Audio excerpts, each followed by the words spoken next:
and Talk Softly and Carry a Big Stick, by Justin Griswold. Title: The Aesthetics and Strategy of Nonviolent Confrontation, the Art of Fighting Without Fighting. The concept of the art of fighting without fighting, while paradoxical at the surface, can be traced back to a multitude of philosophical doctrines and martial practices dating back centuries. It serves as a testament to a higher art of conflict, wherein the real power lies not in perpetuating violence but in its deft aversion. This essay aims to delve deeper into this compelling concept, engaging with its origins, philosophical background and application in our daily lives. The quote, "The art of fighting without fighting," gained widespread popularity after its inclusion in the film, Enter the Dragon, 1973, uttered by the iconic Bruce Lee.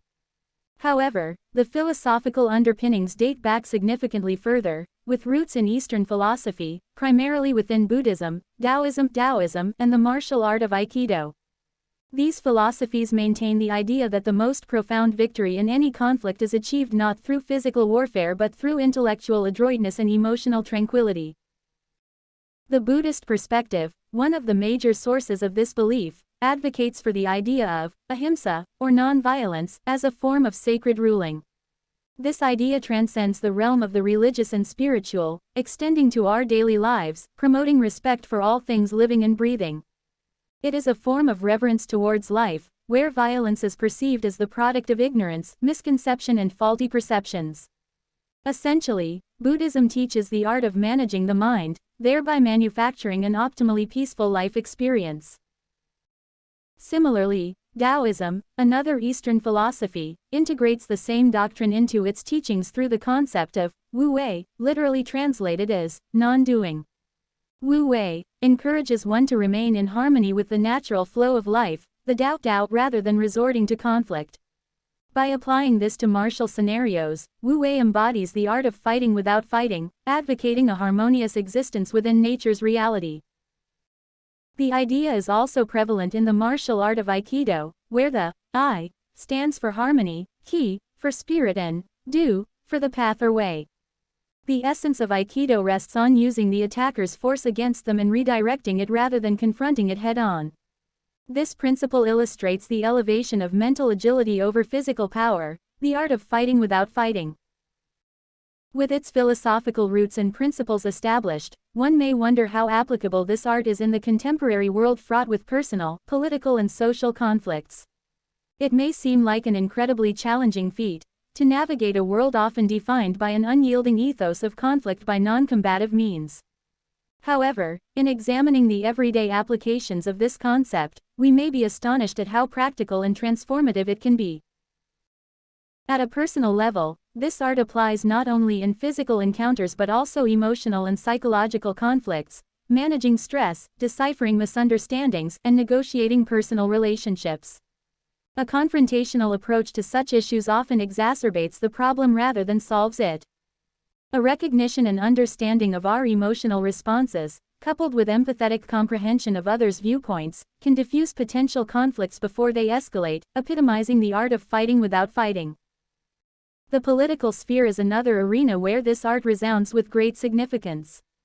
Today, where warfare, territorial disputes, and power struggles have become all too common, diplomatic tactics highlighting negotiation, compromise and dialogue can make the difference between war and peace. These actions manifest the same principles underlying this ancient art, showing the strength of a nation lies not in its capacity for violence but in its ability to resolve conflicts peacefully. Ultimately, the art of fighting without fighting is a philosophical perspective, a lifestyle, and a choice. It requires a deep understanding of self, a tuning of our individual psychological and emotional frequencies, and a commitment to peace that goes beyond the simple desire to avoid warfare. It is an art form, an intricate dance of mental move and countermove that can be more lethal than the sharpest sword or the strongest fist when mastered.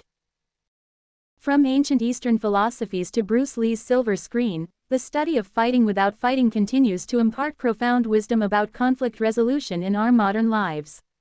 Perhaps, in a society increasingly defined by a penchant for violence and conflict, the real victory lies in mastering this subtle yet potent art. By learning and practicing the art of fighting without fighting, we may pave the way for a more compassionate, understanding, and peaceful existence. Title: The Path to Enlightenment, an Analytical Exploration. Enlightenment, a term imbued with remarkable power and transformative potential, is often regarded as a higher state of consciousness accessible only to spiritual sages, gurus, and seasoned meditators. However, it's not an entitlement solely reserved for these individuals. Enlightenment is attainable by anyone who ardently seeks truth, wisdom, and a level of consciousness beyond the routine consciousness of life. This essay provides an analytical discourse on the enlightenment process, illuminating the considerable steps required to attain this lofty state.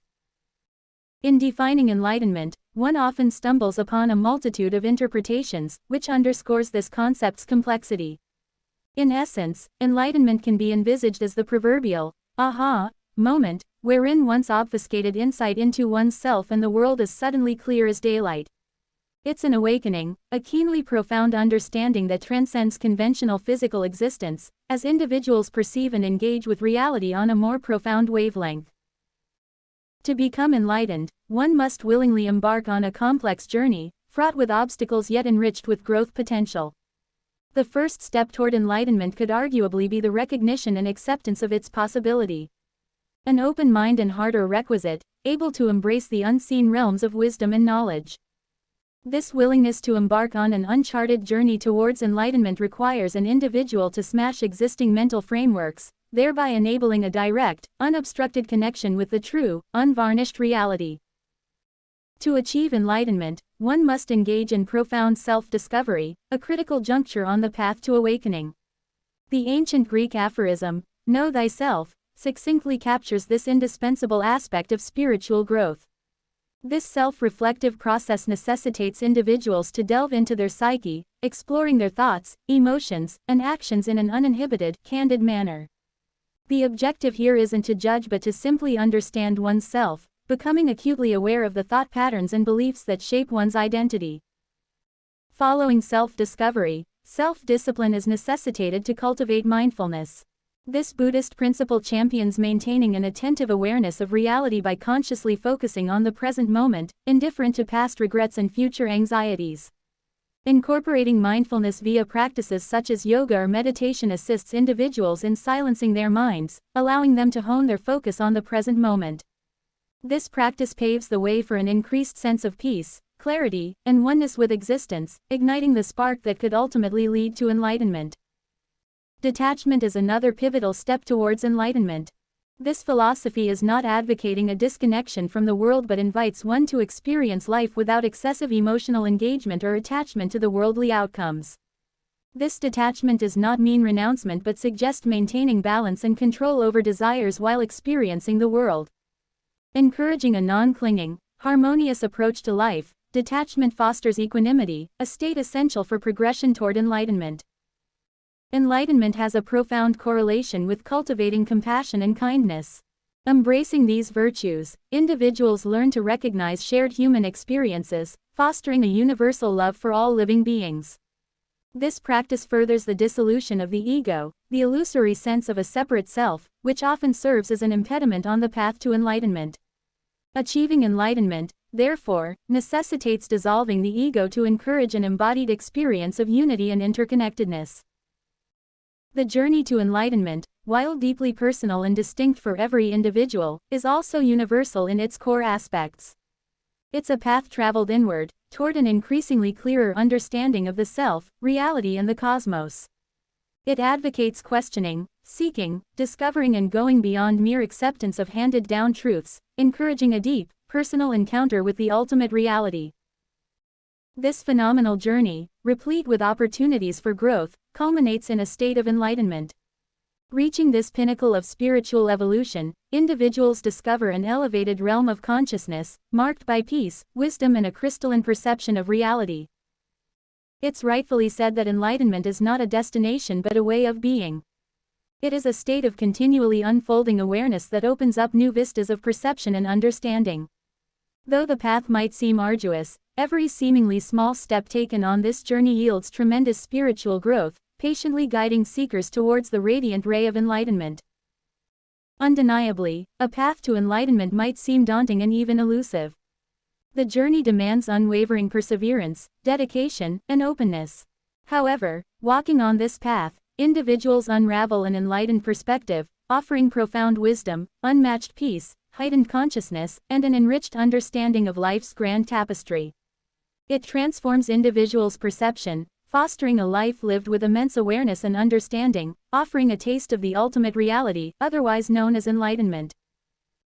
Title: The Relevance of Navigating the Paradox, Embracing Uniqueness Whilst Maintaining Communal Homogeneity. In navigating the labyrinth of our sociocultural existence, we often encounter the paradox of being different but not too different. Such an idea may prima facie seem paradoxical, yet upon a closer glimpse, its merits unfurl with unvarnished lucidity. Cultural evolution has manifested as a constellation of perceptions, beliefs, and practices that uphold both individuality and commonality. This essay uncloaks the essence of striking a fine balance between carving out a distinctive identity and sustaining communal connectedness, delving into the origins, manifestations, and ramifications of this notion. A landmark of our development as a species has been the recognition of the individual self, distinct and separate from the collective. This cognizance of individuality births the aspiration to be different, to embody uniqueness in thoughts, values, and actions that deviate from the norm. This deviance, however, suffused with individualistic virtues, is not inferential to an inherent human predisposition towards anomalous behavior, but is born out of the quest for creative authenticity and personal growth. A study by the University of Bristol found increased activity in the perception and insight regions of the brain in individuals who exhibited higher creativity and originality. Complementarily, studies have documented the psychological benefits of being different, including increased self-esteem, creative thinking, and resilience. Yet the universality of divergence dwells in the continuum of the different, but not too different, paradigm. This is because, to be different, for its own sake, unmoored from substance, manifests not as a celebration of diversity, but as a rebellion against the status quo. A study published by the British Journal of Sociology reaffirms this, demonstrating that excessive deviation fosters social alienation, incomplete assimilation, and potential ostracization. Thus, being too different gnaws at the threads of social coherence, engendering societal disunity and impeding fluid communication, therefore puncturing the fabric of inclusive coexistence. However, this perspective should not be construed as an indictment of difference per se, but rather a celebration of shared commonalities. The importance of not being too different draws from the necessity to remain socially fluent and cooperatively proficient, which are instrumental in maintaining a harmonious and functional society. The seminal works of sociologists like Emile Durkheim and Karl Marx reflect this viewpoint, as they acknowledge the importance of a certain degree of consensus and conformity for maintaining social order and facilitating progress. Conceptually, the different, but not too different, paradigm can be illustrated with color. Colors inherently hold an identity distinct from one another. However, when they diverge excessively, when they refuse to mix or associate, the magnificence of a rainbow, the vibrancy of a painting, or the beauty of a sunset becomes impossible to realize. Conversely, when colors lose their identities entirely, when they fuse excessively, it results in an indistinguishable monochrome. Hence, the optimal precondition for evoking beauty and harmony apparently lies in the path of different, but not too different. Single quote. In conclusion, the importance of navigating the paradox of being different, but not too different, resides significantly within the realm of psychological welfare, social unity, and cultural evolution. The need to identify oneself as a unique, individual entity fuels creativity, fosters resilience, and cultivates personal growth. However, straying excessively from the communal ethos risks alienation, ridicule, isolation, and denial of shared human experiences.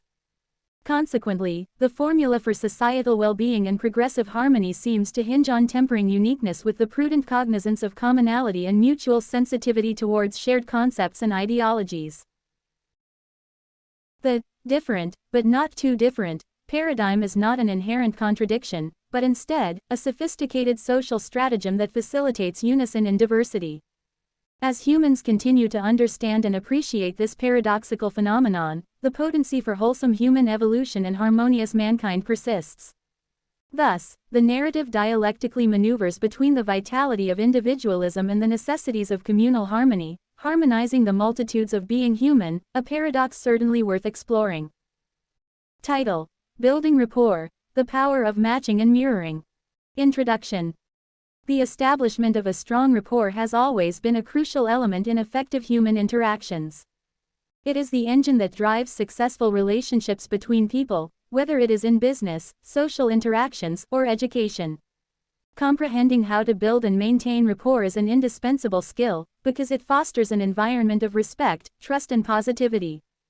One exceptional method often employed to build rapport is matching and mirroring, a technique derived from neuro-linguistic programming (NLP). This approach involves adopting another person's physical and verbal mannerisms to promote a more comfortable and congenial interaction. Understanding matching and mirroring. Matching and mirroring are part of a broader set of NLP techniques, which aim at establishing harmony and understanding between individuals. The concept revolves around subtly mirroring or matching the behavioral aspects of your interaction partner, such as body language, verbal patterns, breathing rhythm, and so forth. The objective behind this technique is to create a level of comfort and familiarity, making the other person feel understood and at ease. Building rapport through matching and mirroring. The practical application of matching and mirroring can significantly enhance the rapport building process. Here's an exploration of how to put this technique into action. Physical mirroring. This involves mirroring or matching the body language of the person you are interacting with. If your partner leans in, you lean in. If they cross their legs, you cross yours. This needs to be subtle so as not to make the other person feel uncomfortable or mocked. Verbal mirroring. Verbal mirroring takes into consideration speech patterns, choice of words, tone, and speed of speech. For instance, if a person speaks softly or uses particular phrases often, you would then subtly incorporate these characteristics into your speech. Breathing and blinking. Surprisingly, even matching and mirroring somebody's breathing and blinking pattern can help build rapport subconsciously. By subtly syncing up to these patterns, it creates a non-verbal connection, fostering a mutual understanding. The power of matching and mirroring in different contexts. In a sales context, salespeople can use matching and mirroring techniques to build a bond with customers. When a customer sees their attitudes and behaviors reflected in the salesperson, they are likely to feel more comfortable, leading to trust, and eventually encouraging purchases. Educational setups. Teachers can use matching and mirroring techniques to foster an atmosphere that encourages learning. By syncing their communication style with that of their students, they can ease anxiety or resistance, facilitating a more effective learning process. Social settings or friendships. In social contexts, matching and mirroring behaviors can put others at ease and make social interactions more harmonious. It can bridge gaps across linguistic or socio-cultural differences and foster deeper friendships. Conclusion. Matching and mirroring offer fascinating methods to improve rapport building. However, it is essential to ensure that these techniques are practiced subtly and respectfully, because mimicking another person's behaviors can also lead to discomfort if it appears forced or contrived. One should always remember that the aim is to create a sense of familiarity and comfort, not mockery. Furthermore, while matching and mirroring can foster a sense of connection, fundamentals such as authenticity, respect, and genuine concern for others will remain the bedrock of any good relationship. In conclusion, the technique of matching and mirroring is a powerful tool in establishing rapport and facilitating better interpersonal communication. By understanding and adopting these techniques in a sensitive and considerate manner, we can create more positive, productive, and fulfilling interactions in various contexts of our everyday lives. Title: Mastering the Art of Conversation, How to Talk to Anyone. In our intricate social structure, the ability to communicate effectively is crucial. Despite its ubiquity, many people grapple with the challenge of engaging in a meaningful conversation with others, often resulting in missed opportunities and weakened relationships. This analytical essay seeks to explore strategies for communicating effectively with anyone, underscoring the interaction between verbal and non-verbal communication cues, active listening, and customizing communication style to the recipient. Firstly, it's essential to consider the symbiotic relationship between verbal and non-verbal communication cues. Verbal communication extends beyond the mere articulation of words and involves the modulation of tone, volume, and pace. The manner in which we utter words substantially contributes to their interpretation. Utilizing an appropriate tone can help in forging a connection and making the conversation more pleasant. For example, a mild, friendly tone may put the listener at ease, facilitating a more constructive dialogue. Simultaneously, non-verbal cues, like facial expressions, body language, and eye contact, play an equally critical role in effective communication. It could be argued that much of our communication as humans is unspoken, and thus, the silent language of our bodies can sometimes speak louder than our words. Eye contact, for instance, can establish a connection, exhibit attentiveness, and underscore sincerity, promoting meaningful engagement. Secondly, the concept of active listening is of paramount importance for effective interaction. Active listening entails wholly focusing on the speaker, demonstrating understanding through nonverbal cues and feedback, and withholding interruptions. It encourages an equitable conversational environment wherein every participant feels valued. Establishing this positive environment can lead to more open and honest dialogue, making the conversation more efficient and satisfying for all parties involved. Moreover, this active engagement affords the listener with the valuable opportunity to understand different perspectives, thus broadening horizons and fostering empathy. Oftentimes, the key to a good conversation is not a witty response or an insightful comment, but an appreciative silence, a thoughtful nod, or a shared laugh, all portraying active listening and engagement. Thirdly, effective communication often requires adapting the conversational style to the individual or group one is talking to. This includes adjusting the vocabulary, tone, and topics based on the audience's background, potential triggers, and preferences. Recognizing and acknowledging individual differences can smoothen interactions, helping to bridge gaps, and eradicating potential misunderstanding.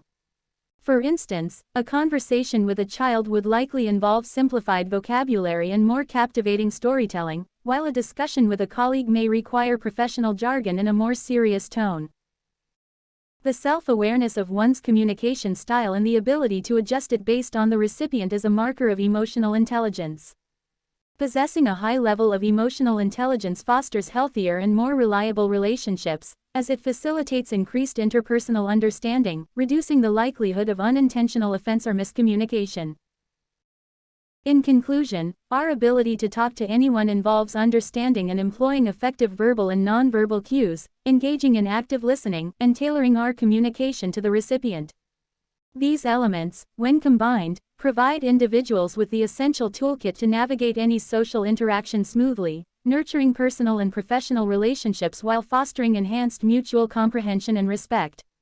Indeed, mastering the art of conversation is not just about talking, but more about fostering meaningful connections in this increasingly interconnected world. It is an ongoing journey that requires continuous effort, learning, and adaptability, with abundant end rewards. Title: The Dichotomy of Fast versus Slow Thinking, an Insight into the Modus Operandi of Pickpockets. Analytical research and social science studies have characterized human cognitive functioning into two distinct parts: Fast Thinking System 1 and Slow Thinking System 2. An engaging discourse such as the comparison of fast and slow thinking helps us understand these cognitive functioning within humans, and it offers an interesting viewpoint into the operation of criminally cunning individuals such as pickpockets. Fast thinking is typically automatic, instinctive, and emotional. It's a cognitive process where decisions are instinctive, immediate, and automatic. Moreover, Kahneman, the psychologist who proposed these concepts, associated fast thinking with heuristic judgment and subjective validation, a term that maps our inclination to consider a statement valid if it has some personal relevance or emotional resonance. On the other hand, slow thinking represents a more deliberate, logical, and conscious way of decision-making. It is a cerebral process that requires a more focused level of concentration, analogous to solving a complex mathematical equation or choosing the right insurance policy. Slow thinking demands more effort but yields decisions which are more reliable and fact-based. Pickpockets, interestingly, are crafty individuals that manipulate the fast thinking in humans to commit their stealthy acts. Their mode of operation elucidates how they bank on people's automatic and instinctive reactions to create diversions, feign casual touch while orchestrating a highly practiced and flawless theft of personal belongings. Pickpockets also prey on another human trait of System 1 thinking, bias. Humans are predisposed to constructing a coherent story based on fragments of information. A pickpocket, by delivering confusing or unexpected stimuli, disrupts our coherent understanding of our environment, which in turn causes us to misinterpret the situation, fast thinking, instead of logically deducing their true intentions, slow thinking. Examples of pickpockets, manipulations are myriad: accidentally bumping into their victims, starting an argument nearby to create a distraction, or even pretending to be a fellow commuter in a crowded space. The hallmark of a successful pickpocket lies within the delicate balance of stealth and pace. They are looking for fast thinkers who act on impulse rather than careful observers who utilize slow thinking. Humans' natural susceptibility to fast thinking often supplies pockets with the required distraction, which pickpockets eagerly exploit to swiftly execute their motives. Delving into the cognitive association between pocket picking and human cognitive speed offers fascinating insights. For instance, the understanding that distraction facilitates focus on the wrong elements aligns perfectly with how pickpockets operate, creating a sensory or cognitive distraction that directs the victim's focus elsewhere. This then paves the way for the theft. The victims, although in an active state, are concentrating on the wrong aspect through fast-thinking forms, which blinds them to the pickpocket's true intention. This manipulation of cognitive attention via exposure to the wrong stimuli is a fascinating endeavor. However, understanding the disparity between fast and slow thinking as well as the tactics of pickpockets can aid in self-defense. Turning our cognitive process from System 1 fast to System 2 slow allows us to analyze the situation more thoughtfully, thus reducing the likelihood of becoming a victim. In conclusion, the dichotomy of fast versus slow thinking provides a fascinating lens through which to view the artful deception of pickpockets. The manipulation of human cognition, capitalizing on our propensity for fast thinking and bias, paints a clear picture of how effortlessly these thieves can deceive us, given we do not move our mental gear from fast to slow thinking. Thus, whilst instinct serves us well in many situations, fast thinking, we must also understand its vulnerabilities and learn to engage our slow thinking abilities when necessary to avoid foul plays. This intriguing examination of cognitive function not only pertains to pockets picking scenario but also extends to other aspects of our lives. Inducing an engaged and logical thought process can result in more informed decisions, thus helping us from not falling prey to various deceptive practices and manipulations. So the next time you find yourself in a crowded place, you might benefit from switching to the slow thinking gear, engaging increased alertness and stopping a potential pickpocket in their tracks. Awareness and understanding of our cognitive functions could be the very shield that we need against such deceptions. Title: The Invasion of Personal Space, an Ecological Approach. Personal space is a fundamental human right, an unconsciously determined comfort zone that evolves with time and varies based on culture, personality, and circumstances. Intruding upon this zone often induces discomfort, anxiety, or even stress. However, the context of this essay aims to examine the phenomenon from an unconventional perspective. It investigates how the environment can be employed as a tool to invade someone's personal space. To embark on dissecting such a complex subject, it's essential to initially delve into defining personal space. Personal space can be conceptualized as an invisible bubble of comfort that individuals carry around themselves. Venturing into this space can provoke discomfort and, in extreme instances, could be perceived as an intrusion or even a threat. Seeing personal space through the lens of environmental psychology, it becomes apparent that the landscape in which we exist plays a monumental role in establishing boundaries and titrates the balance of personal and shared space. It challenges the preconceived notion of personal space solely being a territorial expansion around one's body. Broadly, our environment comprises physical, social, and psychological elements that hold power to influence interpersonal interactions. For instance, physical characteristics such as architectural design, spatial density, or ambient stimuli can determine the extent of perceived personal space. Spacious environments often grant an increased comfort buffer, whilst densely packed conditions nudge individuals into accepting the inevitability of personal space invasion. Further, the positioning of transport seating or office cubicles directly impacts the observance of personal boundaries. Simultaneously, social elements constituting cultural norms, socio-political context, or societal expectations also infiltrate personal space. Public gatherings, celebratory events, or even common public transport commute necessitate personal space invasion as part of the social contract.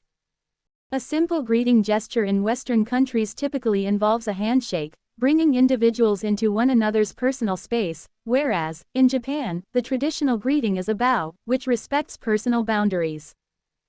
Lastly, psychological factors influence personal space invasion in an environmental context. Elements such as a person's mental state, past experiences, or instinctual fear play a significant role here. An overwhelmed or anxious individual may perceive the invasion of personal space more acutely than others. With this demarcation of environmental layers aiding personal space invasion, one might question the ethicality of manipulating such elements intentionally for invasion purposes. This method is an intrusive tactic often employed in psychology, marketing, and even state security arenas. On one hand, marketers may design a retail environment to stimulate close personal interaction, encouraging product exploration and purchase. On the other hand, state security services may intentionally use uncomfortable seating arrangements and dim lighting during interrogations, intensifying the sense of invasion as a psychological deterrence strategy. Although effective, these tactics are questionably ethically acceptable, especially if they implicate the welfare and mental health of individuals involved. In conclusion, the above discussion elucidates the unique ties between the environment and personal space, providing insight into how environmental elements can serve as avenue to invade an individual's personal space. The proxemics, the branch of knowledge that deals with the amount of space that individuals feel necessary to set between themselves and others, is based on this premise. However, the utilitarian aspect of this invasion, primarily for commercial gain or power assertion, warrants debate regarding the ethical boundaries of such manipulations. As a society, it's imperative to strike a balance between personal space preservation and our interactions with the environmental matrix around us. After all, respect for personal space is a testament to our respect for individuality and human dignity. Title: The Nuanced Power Play, Verbal Elegance and Martial Prowess. Talk softly and carry a big stick, you will go far, is an age-old adage that offers tremendous insight into the nuanced world of interpersonal communication and confrontation. Originating from the early 20th century American President Theodore Roosevelt, this succinct saying is evocative of a dual-faceted approach to personal empowerment. It posits that the acquisition of proficient communication skills and a level of physical combat can foster favorable situations for individuals. Thus, this essay will delve into the analytical perspective of the claim that everyone should learn both skilled communication and combat abilities. Harmonious coexistence in any social interaction is highly dependent on the method and success of communication. This assertion begins to explain the importance of the first part of the maxim, speak softly. In essence, speaking softly is not merely about moderating one's voice tonality, it is also about the utilization of effective verbal and nonverbal communication strategies. This involves the capability of conveying thoughts, feelings, and information with clarity, precision, and respect. The speaker should be tactful and considerate, valuing the perceptive acumen of the listener, thus promoting open dialogue and understanding. Indeed, communication goes beyond verbalizing words. It is the brilliance of the art of persuasion. It's the ability to inspire, entice and mollify disagreeing parties into a harmony of views or at least find a middle ground of acceptance. Therefore, this soft and polished style of communication fuels dialogue, promotes collaboration, and consequently discourages the necessity for physical confrontations. However, while soft, empathetic, and effective communication is vital to amicability, the physical competence, alluded to in the second part of the maxim, carry a big stick, cannot be swept under the rug. Termed metaphorically here, the big stick represents a modicum of defensive strength or a finely honed ability to fight. On an abstract level, it can be seen as the inner courage, resilience, and the self-assurance that serves as a psychological form of self-defense. On a more explicit level, it manifests in learning martial arts or self-defense tactics, not to instigate conflict, but to possess the ability to protect oneself when a situation warrants such action. Much like effective communication skills lend a sense of confidence and self-assurance, knowing how to defend oneself often provides comfort and security in various situations. It furnishes individuals with enhanced self-confidence, mental toughness, and a compelling sense of preparedness when facing potential confrontational scenarios. Skills acquired from martial training can be ingeniously infused into everyday life, helping to manage stress, improve focus, enhance physical strength, and above all, cultivate a disciplined mind. However, this does not empower people to resort to force impulsively or gratuitously. Quite the contrary, it must be underscored that the purpose of learning to fight is not primarily for offensive actions but defensive precautions. It strengthens individuals to withstand coerced attempts at vulnerability, not to become assailants themselves. Indeed, understanding this dynamic juxtaposition is vital to maintain peace and stability in interpersonal relations and society at large. In conclusion, the adage, "Speak softly and carry a big stick," serves as a profound manifesto for an empowering lifestyle. By advocating for the balance between eloquent communication skills and physical strength, it conveys a powerful reminder of the importance of both mental and physical preparedness. Although these components might seem contradictory at first glance, they supply complementary strength to one another. Gently persuasive dialogue backed by the solid backup of physical training equips individuals with a versatile arsenal to tackle life's challenges. The optimal balance, therefore, lies not in favoring one over the other, but in combining the empathy and understanding from effective communication with the confidence and resilience garnered from physical combat skills. Ultimately, a proper understanding of the balance between these two valuable life skills can remarkably enhance personal competence and character, contributing thus to an enriched, confident, and empowered existence.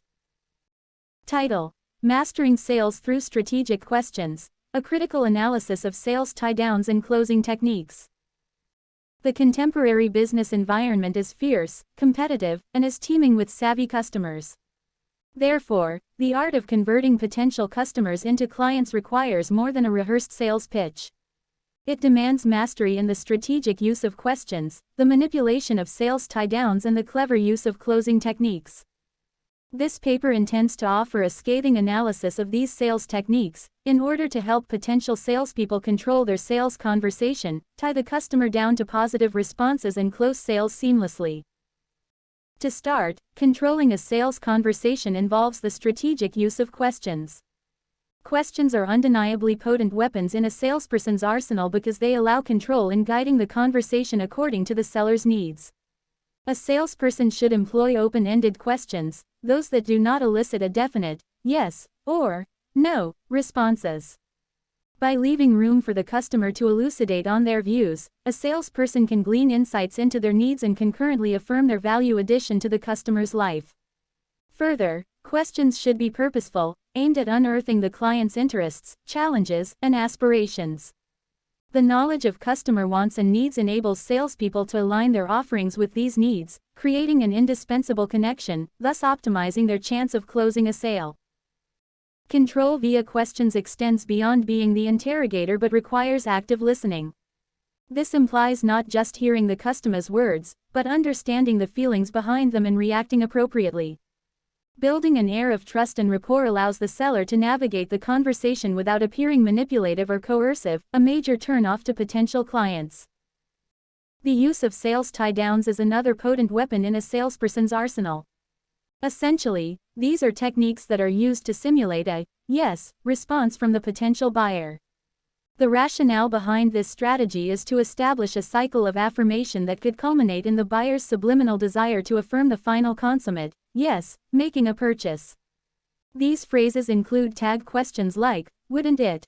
Couldn't it? Should it? And, doesn't it? Quote. The subtly obliging nature of these phrases is compelling, ingeniously steering the buyer into agreement without necessarily realizing it. For instance, after explicating on a product's benefits, a salesperson might comment, "This feature would quite significantly enhance your productivity, wouldn't it?" Quote. By appending the tie-down phrase, wouldn't it? The salesperson covertly manipulates the buyer to consider the benefits and, more often than not, agree with the posed proposition. However, just like other sales techniques, proper timing, delivery and reading the customer's cues are key. An ineffective use of tie-downs could be perceived negatively by the customer, defeating the sole objective of closing the sale. Lastly, the most crucial part of any sales interaction is closing the sale. It is the culmination of all the efforts expended from creating rapport, understanding the customer's needs, crafting the right narrative and eliciting positive signals from the client. Therefore, while framing closing techniques, it is important to consider timing and persistence, without being overly pushy or sounding desperate. One tactic is the directive close, where the salesperson directly instructs the client on what action to take next. These actions may include filling a form, providing payment details or signing a contract.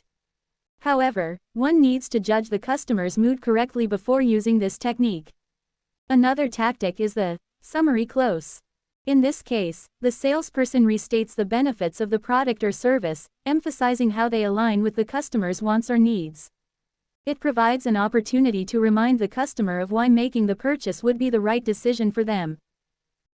In conclusion, controlling the sales conversation, using sales tie-downs and closing the sale are tactics that all successful salespeople must master.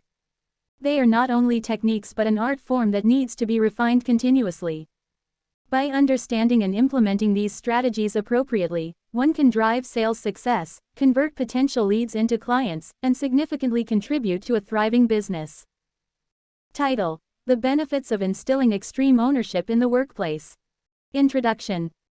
Extreme ownership is a concept that centers on the acceptance of absolute responsibility as a fundamental principle guiding all spheres of an individual's life, inclusive of the workplace.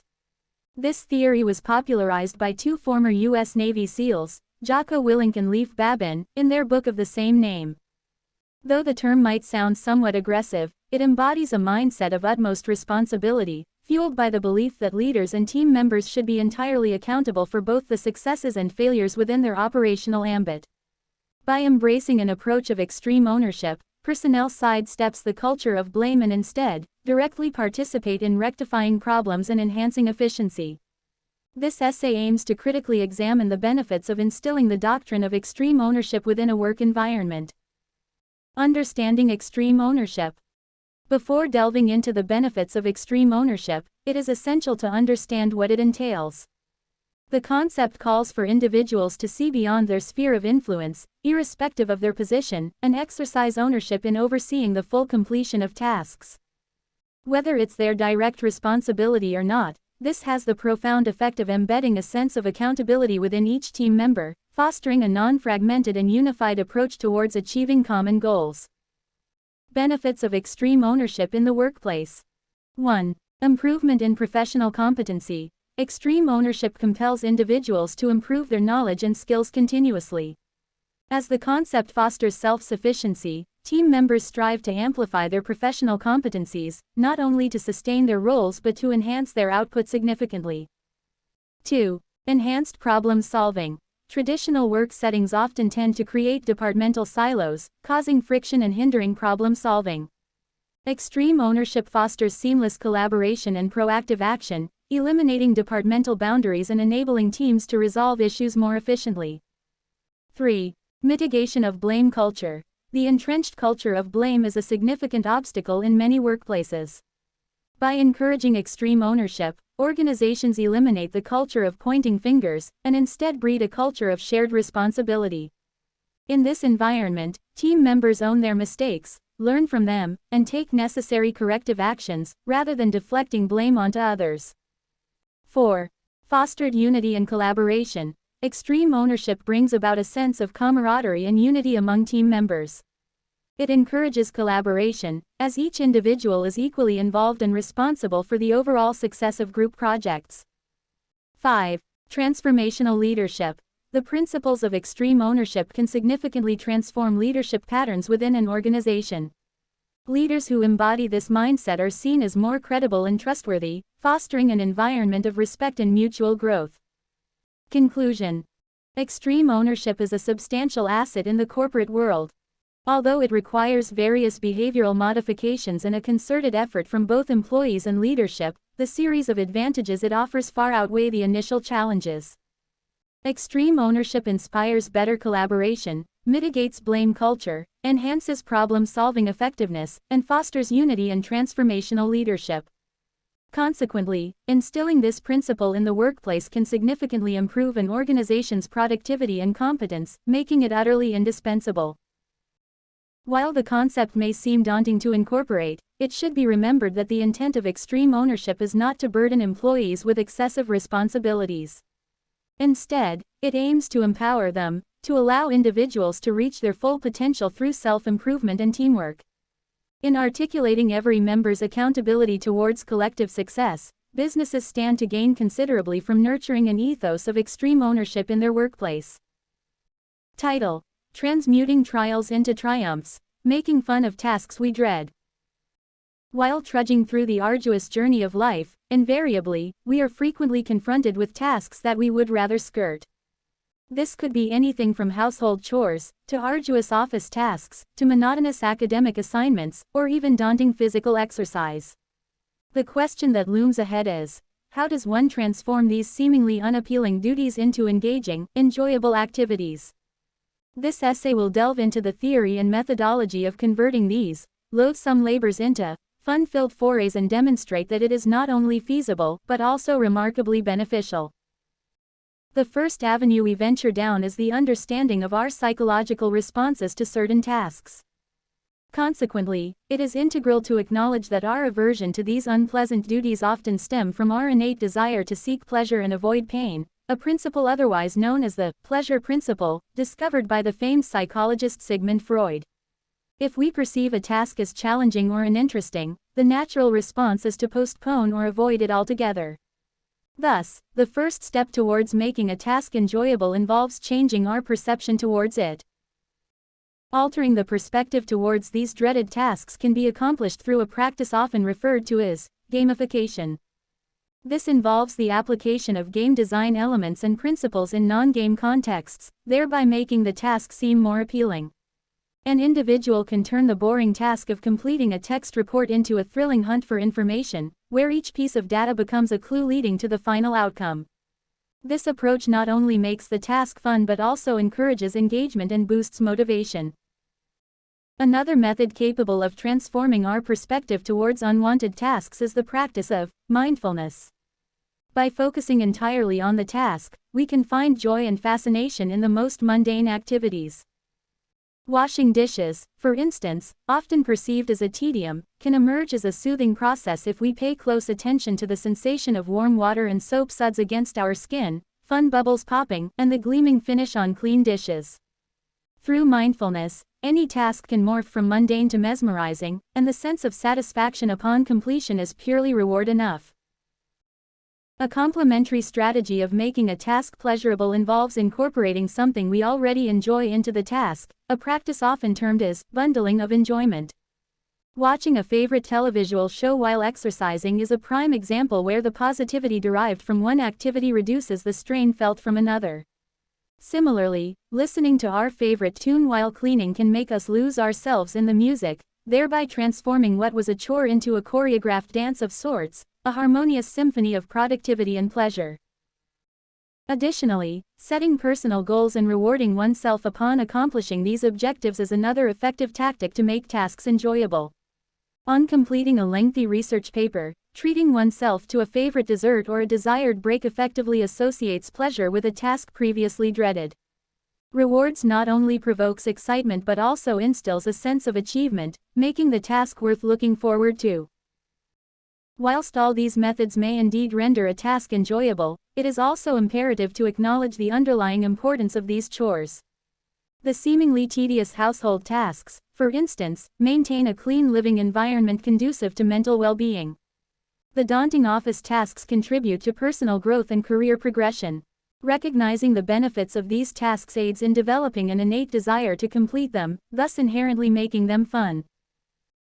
In conclusion, making tasks that one does not want to do enjoyable is not a Sisyphean battle, but rather an achievable victory, the secret to which lies within our minds.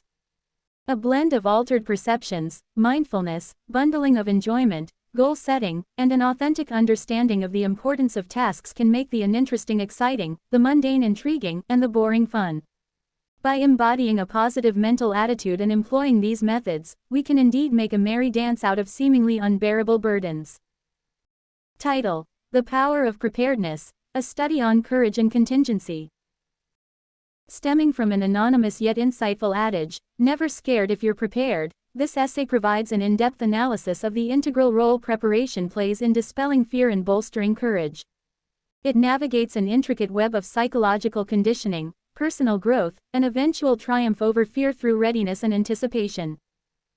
Fear is an inherent human trait, an evolutionary response imbued in our consciousness to avert danger and ensure survival. However, this primal instinct often poses severe impediments in our personal, professional, and societal environs. Despite its inhibiting propensity, an effective approach to mitigating, if not eliminating, this instinct is the notion of preparation. Numerous studies emphasize the importance of preparation in all spheres of life.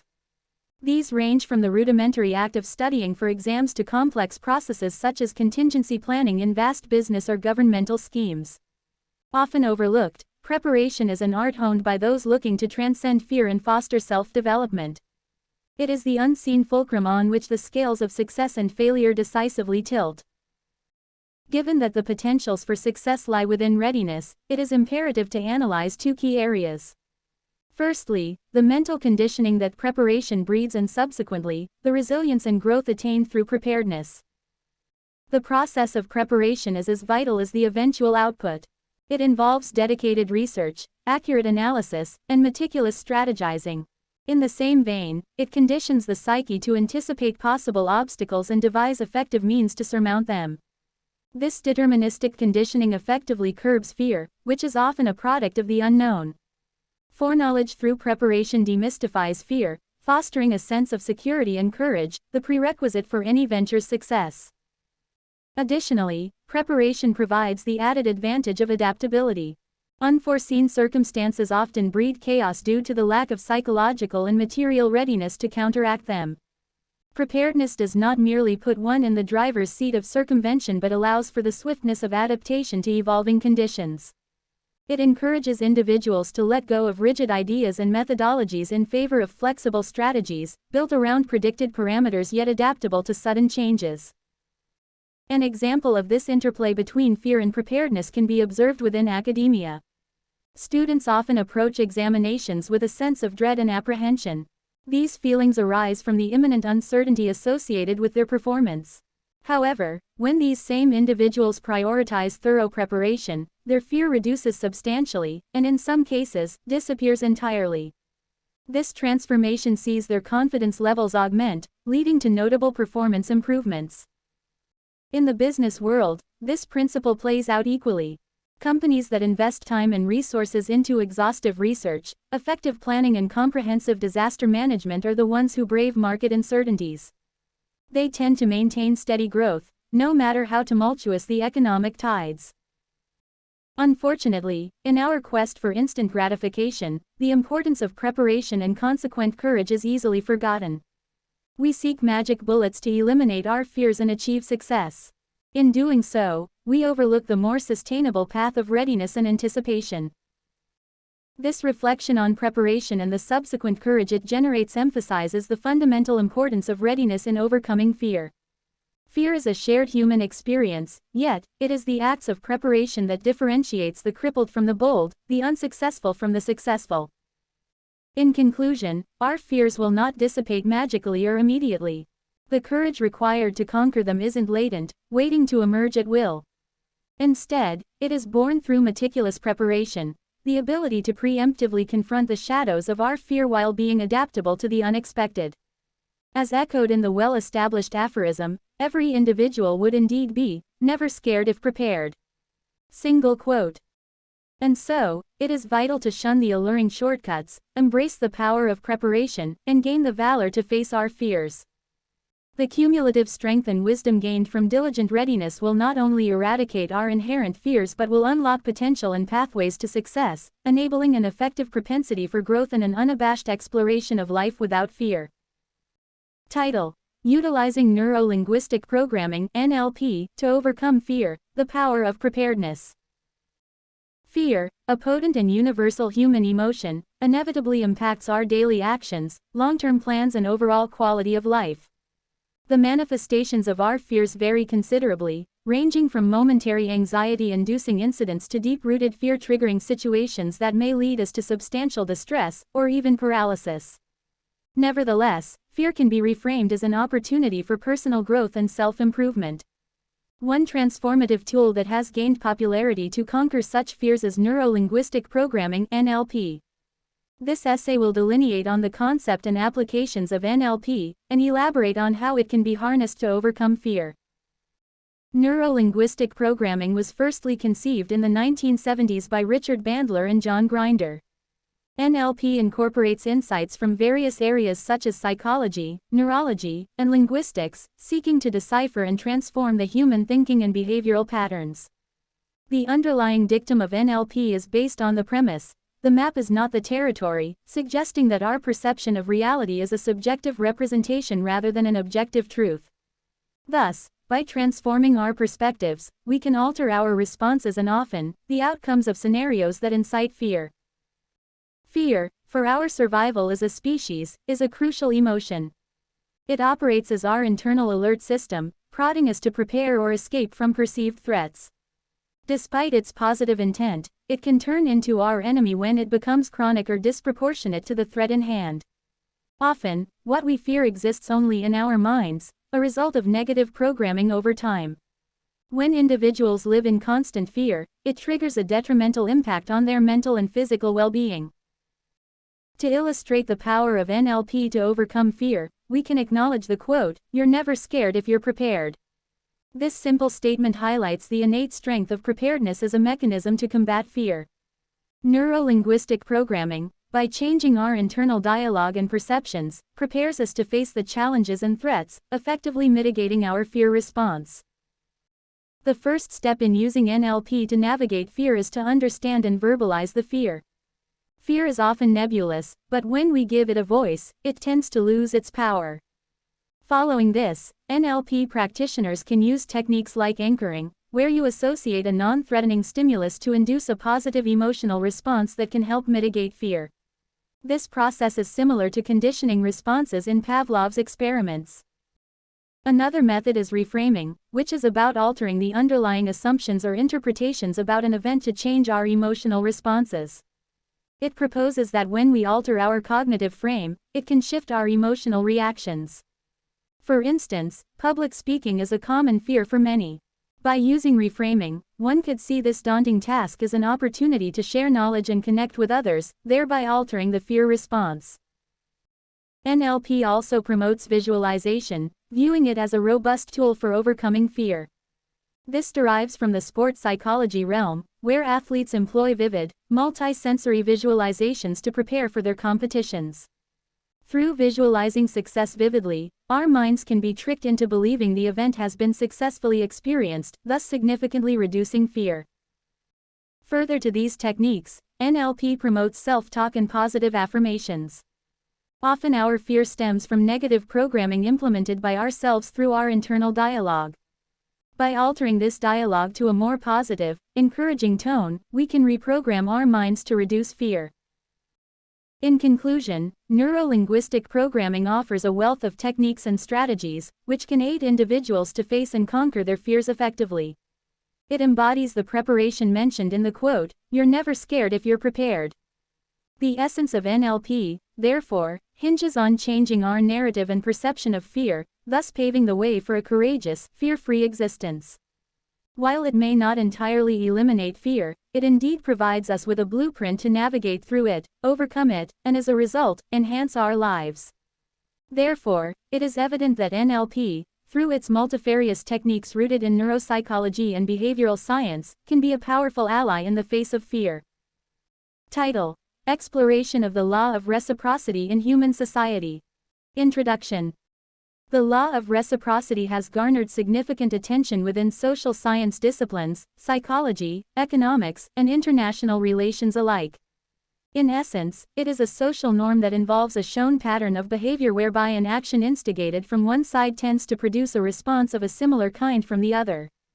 This discourse delves into an in-depth exploration of the law of reciprocity, identifying its practical use, potential implications, and quintessential application in different spheres of human life. By scrutinizing the essence of reciprocity, we can unravel the extent to which